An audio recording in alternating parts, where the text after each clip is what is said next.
नमस्कार दोस्तों, क्या आप heart attack, blood pressure, thyroid, kidney, पेट से संबंधित बीमारियों से दूर रहना चाहते हैं या इनमें से कोई बीमारी है बिना दवा के इसे आप ठीक करना चाहते हैं?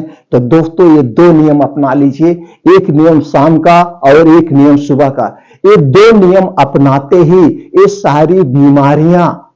ये सारी बीमारियों को आपका शरीर खुद ठीक कर लेगा। 100% सत्य है दोस्तों। इन दो नियम को जानने के लिए आपको वीडियो के अंत तक बने रहना पड़ेगा।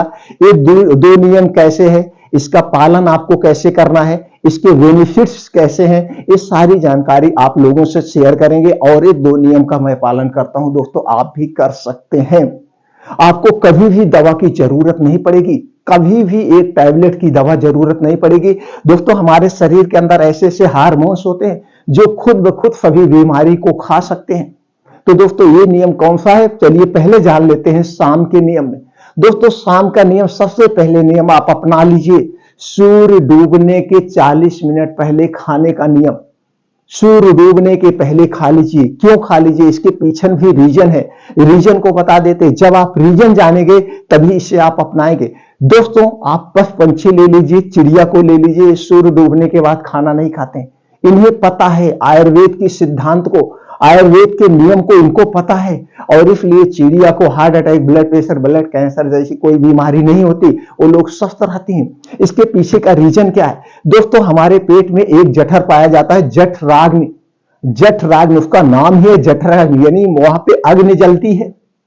एक प्रकार की एंजाइम होती है, एक प्रकार की एसिड होती है, और यही एंजाइम, यही एसिड खाने को पचाती है, खाने को गलाती है।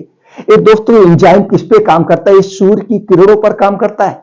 जैसे जैसे सूर्योदय होता है हमारी भूख बढ़ती जाती है, आप देखते होंगे, और जैसे जैसे सूर्यास्त होने को होता है हमारी भूख शांत होती जाती है, यानी कि जो भूख लगी वो कम होती जाती है। इसीलिए कहा गया, तो अगर आप सूर्य डूबने के बाद खाना खा रहे हैं तो खाना जल्दी से पचता नहीं। दिन में जो खाना आप खाते हो 3 से 4 घंटे में पच जाता है, लेकिन वही खाना जो 3 से 4 घंटे में दिन में पचता है, वही खाना रात में दोस्तों हमारा 8 से 10 घंटे में पचता है। और सूर्यास्त क्यों होता है, रात क्यों होती है? अगर रात ना हो तो हम दिन रात काम करते रहें और जल्दी से बूढ़ा हो जाएंगे, जल्दी से हमारा राम नाम सत्य हो जाएगा। इसीलिए तो रात होती है कि भैया कम से कम रात हो गई, आप आराम करोगे, सोओगे, चिंताओं से, टेंशन से फ्री रह के सोने जाते हो, तो शरीर के सारे अंग को भी सोना चाहिए, उन्हें भी रिलैक्स मिलना चाहिए। लेकिन जब आप रात में 10-11 बजे खाना खाते हैं तो आपके शरीर को रिलैक्स मिलता है? नहीं मिलता है। ना तो आपके पेट को रिलैक्स मिलता है, ना तो माइंड को रिलैक्स मिलता है, ना किडनी के यानी शरीर के एक अंग को भी आराम करने का मौका नहीं मिलता है। तो जब उनको आराम, रिलैक्स नहीं मिलेगा तो अपने आप को रिपेयर कैसे करेंगे? तो इसलिए सूर्य डूबने के पहले जब आप खाना खा लेंगे, एक तो दोस्तों 16 घंटे की फास्टिंग हो जाएगी। आपने मान लीजिए सूर्य डूब रहा है 6 बजे, आपने खाना खा लिया 5 बजे, अब सुबह आप खाना चाय पानी करेंगे 8 बजे। 16 घंटे का इसको क्या मिल गया? 16 घंटे का उपवास हो गया, 16 घंटे का व्रत हो गया। अब ये 16 घंटे में आपका ये शरीर अपनी बीमारी को खुद खा जाएगा। आपका शरीर हमेशा स्वस्थ व निरोग रहेगा। एक नियम सिर्फ 28 दिन फॉलो कर लीजिए, मैं ज्यादा दिन के लिए नहीं कर रहा, 28 दिन फॉलो कर लीजिए। 28 दिन के अंदर आप अगर ब्लड प्रेशर की दवा खा रहे हैं, ब्लड शुगर की दवा खा रहे हैं, थायराइड की दवा खा रहे हैं, गैस कब्ज, एसिडिटी की दवा खा रहे हैं, तो दवा दोस्तों आपकी 28 दिन के अंदर ही आधी हो जाएगी। और 28 दिन के बाद फिर अगर आपने 28 दिन फॉलो कर लिया, ऐसे ऐसे करके 3 स्टेप जाते जाते आपकी ये सारी दवाएं बंद हो जाएंगी। अगर इसकी सबकी कोई दवा नहीं ले रहे हैं तो आपको भविष्य में कभी कोई दवा की जरूरत पड़ेगी नहीं, कभी आपको ब्लड प्रेशर, ब्लड शुगर नहीं होगा। इसके भी रीजन भी समझा दे। आपके सामने बहुत सारी केसेस आएंगी, चाहे आप सिटी में हैं, चाहे आप गांव में हैं, बहुत सारे केसेस सुनने को मिले होगा। भैया वो तो खाना खा के सो रहे थे, उनको अटैक आ गया। भैया वो तो रात में खाना खाते सोए, सुबह पता चला उनको पैरालाइसिस हो गया। भैया वो रात में खाना खा के सोए, सुबह उनको ब्रेन हेमरेज हो गया। क्यों हो गया? जब आप रात में खूब गरिष्ठ भोजन खाएंगे, जम के खाएंगे, और वो भी कब खा रहे हैं? 11-12 बजे खा रहे हैं। 10 बजे खा रहे हैं, पूरी खा रहे हैं, पनीर खा रहे हैं, गोश्त मछली खा रहे हैं, ऊपर से दारू भी पी ले रहे हैं, आप पी के सो जा रहे हैं, तो रात में गैस एसिडिटी बनेगा, वाव पे दबाव पड़ेगा, हार्ट पे दबाव पड़ेगा, तो दोस्तों क्या होगा? यही तो होगा, यही तो होगा। और वो खाना पच नहीं रहा है, आपका शरीर पूरी रात उसे पचाने में लगा, उसे मेहनत करने में लगा है, आपके शरीर को रिलैक्स नहीं मिल पा रहा है। तो क्या हो रहा? आज यही कारण है, असमय ब्लड प्रेशर, असमय ब्लड शुगर, और 90% लोग ऐसे हैं जिन्हें हार्ट अटैक, ब्लड प्रेशर जैसी दवाओं खा रहे हैं दोस्तों। तो एक खाने का छोटा सा बदलाव कर दीजिए, और रात के खाने में तली भुनी चीजें नहीं होनी चाहिए। रात का खाना ऐसा होना चाहिए जैसे आपने मुंह जूठा कर लिया, बस एकदम सादा सात्विक खाना होना चाहिए, ऋषियों मुनियों वाला खाना होना चाहिए। रात के खाने में छोटा सा बदलाव आप कर दीजिए, अब सिर्फ 28 दिन के लिए, और मैं ज्यादा दिन के लिए नहीं कर, 28 दिन के बाद आप खुद देखेंगे आपके शरीर पर क्या बदलाव हो रहा है। सारी बीमारियां आपके शरीर से छू मंतर ना हो जाए तो बताना। लोग कहते हैं मेरा पेट फूलता है, पेट फूलना तो कोई बीमारी नहीं, गैस कब्ज एसिडिटी कोई बीमारी नहीं, टोटल आपके दिनचर्या पर है, आपके खान पान पर डिपेंड है। और पेट कब फूलता है? क्या आपका पेट कभी दिन में फूला है? नहीं फूला है। आपने रात में जब ठूस ठूस के खूब जम के खाना खा लिया, तो दोस्तों खाना पचा नहीं, तो सुबह उठेंगे कच्ची ढिकारे आएगी, शरीर में आलसपन बना रहेगा, वो पचेगा नहीं, तो कब्ज गैस एसिडिटी नहीं होगी। और यही जब कब्ज गैस एसिडिटी बनते बनते, तो दोस्तों यही एसिडिटी रक्त की एसिडिटी बनती है, रक्त की अम्लता बढ़ जाती है, तो फिर क्या किया जाता है? हार्ट अटैक आने लगता है, ब्लड में रक्त जमने लगता है, तो आप क्षारीय चीज खोजने लगते हैं। भैया क्षारीय चीज क्या है? हम क्षारीय चीज खाना शुरू कर देते हैं। तो हम पहले उस कारण को ही क्यों ना हटा दें? कोई मुमकिन नहीं है, नामुमकिन नहीं है, मुमकिन है, इसे आप किया जा सकता है। तो दोस्तों ये छोटा सा बदलाव आप रात के खाने में कर लीजिए, ये बड़ी जितनी बीमारियां, कोई बीमारी नहीं होगी, छोटी मोटी तो बीमारी होगी ही नहीं। सिर्फ 28 दिन के, ये हो गया रात का बदलाव। अब दोस्तों सुबह के बदलाव में कर दीजिए। तो दोस्तों जब आप सूर्य डूबने के पहले आपने खाना खा लिया, तो आपको अच्छी सी नींद आएगी, नींद एकदम आराम से आएगी, तो आप तुरंत 10-11 बजे सो जाइए। अब सुबह 4:30 से 5 बजे के बीच आपको उठना है, सुबह वाला नियम है। रात का पहला नियम इसे अपना लीजिए 28 दिन के लिए, और ये सुबह का नियम आप अपना लीजिए। सिर्फ 2 नियम आप अपना लीजिए। सुबह 4:30 से 5 बजे के बीच किसी भी कीमत पर आपको उठ जाना है।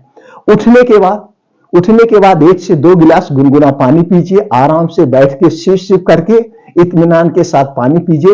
पानी पीने के बाद आप दोस्तों अपने द्वार पे या छत पे कहीं पे 1500 मीटर आप टहल लीजिए, थोड़ा सा टहल लीजिए। जब टहल लेते हैं तो ऊपर से दबाव बनता है, आपका खुलकर पेट साफ हो जाता है, एक ही बार में पेट साफ हो जाएगा। अब दोस्तों इससे आप फ्री हो गए। अब आपको 5 बजे घर छोड़ देना है, 5 बजे से 7 बजे, 5 से 7 ये 2 घंटे का समय आपको अपने स्वास्थ्य के लिए देना है। इस 2 घंटे में कोई कंप्रोमाइज नहीं करना है। आपके साथ मोबाइल भी नहीं होगी, मोबाइल लेंगे उसका रेडिएशन आपके हार्ट पर पड़ेगा, इसलिए इस समय मोबाइल नहीं होना चाहिए। अब इस 2 घंटे में करना क्या, ध्यान से सुनिए, इसमें से एक भी चीज स्किप नहीं करना है। इस 2 घंटे में पहला 5 से 6 किलोमीटर का मॉर्निंग वॉक, इसे आप आधे घंटे में कवर करिए। आप 15 साल के हैं, 85 साल के हैं, स्त्री हैं, पुरुष हैं, इसका कोई फर्क नहीं पड़ता। आप अपनी उम्र के हिसाब से दोस्तों और शारीरिक क्षमता के अनुसार इसे आधे घंटे में कवर करने का प्रयास करिए, चाहे दौड़ लगा के, चाहे तेज चल के। तो आप देखेंगे आप तेज ही चल के इसको नॉर्मली तौर पे नहीं पूरा कर सकते हैं 5 से 6 किलोमीटर को आधे घंटे में, ये अपना डेली का रूटीन बता रहा हूं। तो जब आप इसे आधे घंटे में कवर करेंगे तेज चल के, तो आप देखेंगे जो ये आपकी हार्ट बीट है नॉर्मल से 10 गुना ज्यादा तेज चलेगी, और दोस्तों आपके शरीर में उतने तेज ब्लड फ्लो होगा, आपके शरीर में गर्मी होगी, नसों में गर्मी होगी, तो पसीने के माध्यम से हमारे शरीर में जो विषैले पदार्थ बाहर आ जाएंगे। इसके बहुत सारे बेनिफिट्स हैं। एक तो हार्ट अटैक से बचाएगा, पैरालाइसिस से बचाएगा, गैस कब्ज एसिडिटी से बचाएगा, अगर आपको स्किन संबंधी कोई समस्या उसको भी दूर कर देगा। अभी जो मॉर्निंग वॉक करेंगे इसके लिए एक उचित स्थान होना चाहिए। ये उचित स्थान कैसा है? जहां पे मिट्टी हो, जहां पे हरी घास हो, उस पे आपको मॉर्निंग वॉक करना है, वो भी नंगे पांव मॉर्निंग वॉक करने के मित्रों अलग ही बेनिफिट्स है। जब आप नंगे पांव मॉर्निंग वॉक करते हैं मिट्टी पे, हरी घास पे, तो आप देखते हैं वहां छोटे छोटे कंकड़ होंगे, और ऐसे स्थान पे मत जाइएगा कि जहां पे शीशा हो या जहां पे दोस्तों कांटे हो आपके पैर में चुभ जाए। थोड़े से अच्छे पार्क ओर के, या जहां पे ऐसा हो आपको लग रहा है कि नहीं यहाँ पे ऐसा कुछ नहीं होगा। तो जब ये छोटे छोटे कंकड़, उबड़ खाबड़ मिट्टी आपके नंगे पांव में चुभता है ना, एक को प्रेशर का काम होता है। इसके बहुत सारे बेनिफिट्स हैं। और दोस्तों, जो ओस की बूंदें आपके पैर में लगती है, इससे आंखों की रोशनी तेज होती है। आंखों से संबंधित कोई बीमारी आपको नहीं होगी। अगर आपको चश्मा लगा हुआ है तो कुछ ही दिनों में चश्मा हट जाएगा। अगर चश्मा नहीं लगा है तो चश्मा नहीं लगेगा। दोस्तों, सिर्फ 28 दिन करके देखिए, सारे रूल्स 28 दिन। अब दोस्तों, जब आपका मॉर्निंग वॉक कंप्लीट हो जाए, अब वहीं बाहर ही फील्ड में, पार्क में, खेत में, कहीं पे भी बैठ के अब वहीं पे 2 योगा जरूर करना। इस 2 योगा को मिस मत करना। पहला योगा है दोस्तों, जिसे हम कहते हैं नाड़ी शोधन योगा, यानी कि अनुलोम विलोम। आपको इसे आधे घंटे कंटिन्यू करना है। क्या करना है? एक नाक से सांस लीजिए, फिर इस नाक से छोड़िए, इस नाक से लीजिए। ये जो नाड़ी शोधन है, अनुलोम विलोम है ना, ये आपके शरीर में कोने कोने तक ऑक्सीजन का संचार हो जाता है। आपके शरीर के नसों में कहीं कोई गांठ है, वो नसों की गांठ स्वतः खत्म हो जाएगी। अगर गांठ नहीं है तो गांठ नहीं होगी, नसों से संबंधित कोई समस्या आपको नहीं होगी। ये आपको आधे घंटे कंटिन्यू करना है। ऐसे इसके बहुत सारे बेनिफिट है। जब आपका ये अनुलोम विलोम कंप्लीट हो जाए तो तुरंत इसके बाद आपको क्या करना है?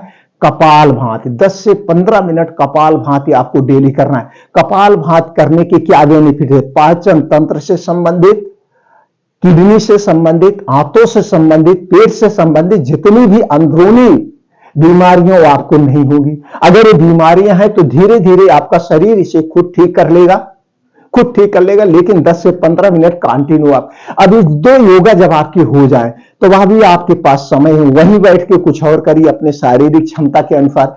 अगर आप 15-20 साल के हैं तो दंड बैठक करिए, उठक बैठक करिए, सपाट मारिए, बीन चुनिए, शीर्षासन करिए, वज्रासन करिए, सूर्य प्राणायाम करिए। अपने शारीरिक क्षमता के अनुसार जैसे उम्र में है उस उम्र के हिसाब से आप करिए। तो जब ये सारी योगा आपके कंप्लीट हो जाए तो दोस्तों 15 से 20 मिनट का आपको ध्यान करना है, अपने अंदर की शक्तियों को जागृत करना है, यानी कि मेडिटेशन करना है। 15 से 20 मिनट आप मेडिटेशन, सबको भूल जाइए, सिर्फ नेचर में खो जाइए और कुछ नहीं याद होना चाहिए, एकदम ध्यान। जब आप ध्यान करते हैं तो आप अपने अंदर की शक्तियों को जागृत करते हैं। हमारे शरीर में 2 माइंड होता है, एक कॉन्शियस माइंड, एक सब कॉन्शियस माइंड। ये आपका जो सब कॉन्शियस माइंड है कभी सोता नहीं, इसे आप जागृत कीजिए। इसे आप कैसे जागृत करेंगे? ध्यान के माध्यम से।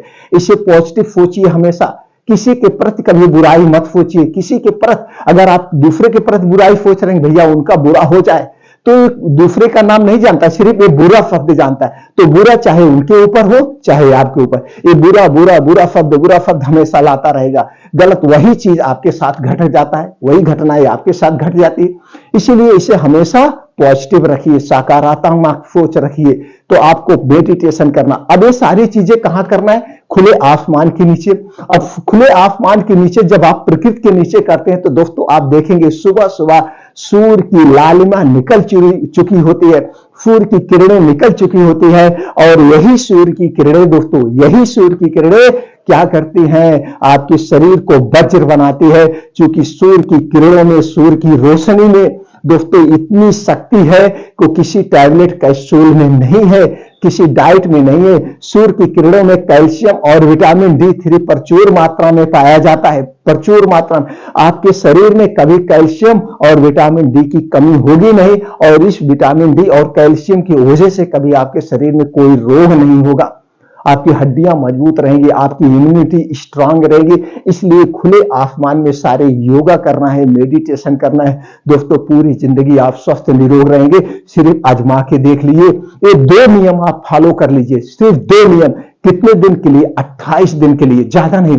28 दिन के बाद रिजल्ट आपके सामने आएगा। इसमें से किसी भी रोग के लिए आप मेडिसिन ले रहे हैं, वो मेडिसिन आपकी आधी हो जाएगी। और दोस्तों इस नियम को अगर आपने 6 महीने फॉलो कर लिया तो 6 महीने में आपका ब्लड प्रेशर की दवा, ब्लड शुगर की दवा, जो भी दवाएं चल रही हैं, दवाएं धीरे धीरे बंद हो जाएगी। क्योंकि अब आपका शरीर एक्टिव हो चुका है, अब आपका शरीर खुद अपनी बीमारी को ठीक करने लगा है। दोस्तों आप करके देखिए, बदलाव करके देखिए।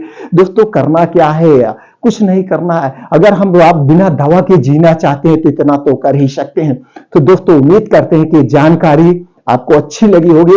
अगर जानकारी आपको लग रहा है कि नहीं हमारे काम की है, तो दोस्तों वीडियो को लाइक करके कमेंट सेक्शन में ओके थैंक्स कुछ भी आप लिख सकते हैं। अगर आप हमसे जुड़ना चाहते हैं, ऐसे कुछ और आयुर्वेद के नियम जानना चाहते हैं, तो चैनल को सब्सक्राइब कर लीजिए, बेल आइकॉन का बटन ऑन कर दीजिए, जिससे हर एक वीडियो की नोटिफिकेशन आपको मिलती रहे।